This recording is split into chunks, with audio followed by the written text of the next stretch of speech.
ஒர்ஸ்டான experiences நம்ம லைஃப்பில் நிறைய கடந்து வந்திருப்போம், கோத்ரூ பண்ணிட்டு வந்திருப்போம்.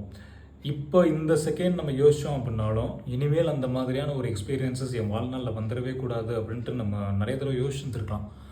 பட் நல்லா யோசிச்சு பாருங்களேன், இப்போ இருக்கிற ஒரு கிளாரிட்டி, தன்னம்பிக்கை, பயமின்மை, ஒரு தெளிவு, ஒரு கான்ஃபிடென்ஸ், நல்ல லெசன்ஸ், இது எல்லாமே அந்த ஒர்ஸ்டான எக்ஸ்பீரியன்சஸ் மூலயமா வந்தது. அதன் மூலயமா வந்தது தான். அதனால் கண்டிப்பாக ஒர்ஸ்டான எக்ஸ்பீரியன்ஸஸ் நம்ம லைஃப்பில் இருக்கணும் அப்படின்லாம் சொல்லவே கிடையாது.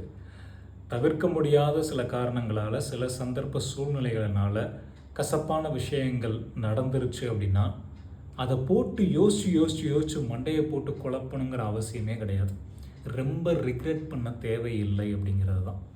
ரொம்ப ரிக்ரெட் பண்ண தேவையில்லை உண்மையிலேயே. இப்போ இருக்கிற இந்த கிளாரிட்டி அதனால் வந்தது. அது நடக்கலை அப்படின்னா அது வந்திருக்காது. இது நமக்கு மட்டும் கிடையாது.